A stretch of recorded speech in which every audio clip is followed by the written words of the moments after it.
Hello everyone, welcome to my YouTube channel. In this session, we will study something about chemical reactions and equations in NCERT Class 10 syllabus. Okay? Friends, let us begin the session with few activities, okay?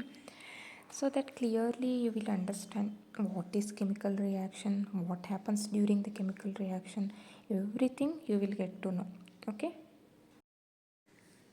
3 activities are discussed in the textbook. We will study one by one. Okay. So the first one is burning of magnesium ribbon in air.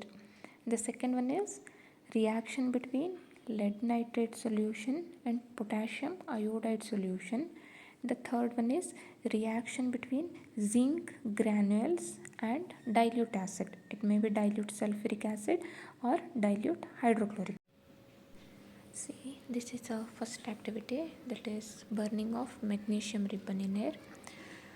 To carry out this activity, we need magnesium ribbon, burner and pair of tongs. Okay, what happens during this reaction? Magnesium, it reacts with oxygen present in the air and it produces magnesium oxide. Magnesium ribbon is silvery white in color. Okay, it burns with dazzling white flame and changes into white powder. This powder is magnesium oxide and it is formed due to reaction between magnesium and oxygen present in the air. That we will see now how it reacts. Okay, magnesium ribbon, how it reacts with oxygen present in the air. We will see now. Take a magnesium ribbon, hold it with a pair of tongs and hold it on the flame. You see, it burns with dazzling white flame, right? See, and it changes into white powder. What I said, this white powder is magnesium oxide. Okay, it is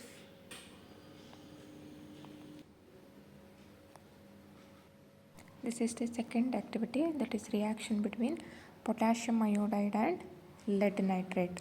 Okay, first we will prepare potassium iodide solution, pinch of salt dissolved in distilled water. Again lead nitrate solution, take a pinch of lead nitrate salt and dissolve in water, distilled water. We will get lead nitrate. Now add lead nitrate solution to the potassium iodide solution dropwise. What happens? We will observe yellow precipitate. That yellow precipitate is nothing but lead iodide, and this is precipitation. Okay, next is the third activity, that is the reaction between zinc granules and dilute acid, hydrochloric or sulphuric acid. Take a pinch of this pieces zinc granules in a test tube and add dilute hydrochloric acid. Okay, so it reacts with dilute acid and it forms bubbles. You can see the bubbles after adding dilute hydrochloric acid. Okay, so it forms a bubble. This is nothing but hydrogen gas. Since it releases heat, it is example for exothermic reaction. Okay, what happens in this reaction? Zinc reacts with acid and it displaces hydrogen from dilute acid. This is the conformation for hydrogen gas. Okay, if we bring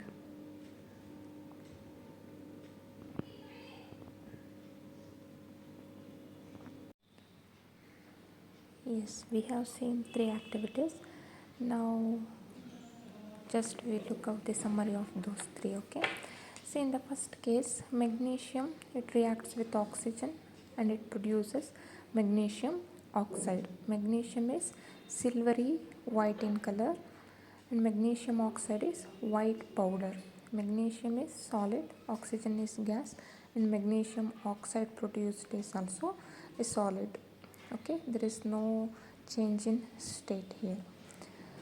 And care must be taken here, See, this burnt magnesium ribbon should be keep away from the eye. Why? Because it produces intense beam of light, right? You have seen in the activity. So it may causes temporary or permanent loss of sight. Okay, in the second reaction, what we have seen, lead nitrate reacts with potassium iodide. Both are aqueous solution, and what it produces, lead iodide, yellow color precipitate of lead iodide and potassium nitrate. See here, lead nitrate and potassium iodide both are colorless solution, but after mixing these two we will get yellow color precipitate, right? It is solid lead iodide and it produces KNO3, potassium nitrate. See, solution form is or liquid form is converted into solid. There is a change in state, and it is example for double displacement and precipitation reaction. Precipitate is formed during this reaction, right? So it is example for precipitation reaction. Yellow insoluble solid is formed, and it's also example for double displacement, that we will see later what is double displacement. And in the third activity we have seen zinc reacts with dilute sulphuric acid or dilute hydrochloric acid. It produces zinc sulfate or zinc chloride if we take the dilute hydrochloric acid, but in both the cases hydrogen gas is released. And during this reaction heat is released, so the test tube or container becomes warm, which is example for exothermic reaction. What is exothermic, endothermic reaction, that also we will study later. Okay, and it is also example for displacement reaction. In the second case it is double displacement, but here it is single displacement reaction. And what's the conformation test for hydrogen gas? See, if we bring the burning candle near this burner, it burns with pop sound. That is the conformation of hydrogen gas. Well, hope you understood. See, whenever a chemical change occur, we can say that there is a chemical reaction. See, respiration, digestion of food in our body, or iron nail is exposed to humid atmosphere, all these are example for chemical reactions. Okay, now we will see reaction determinants. See, in the first case there is no change in state, right? In the second activity, change in state we have seen. Liquid is converted into solid, and change in color, that also we have seen in the second activity. Evolution of gas in the third activity, and change in temperature, that we have seen in the third. Yes, now can you list out few chemical reactions that taking place in our daily life?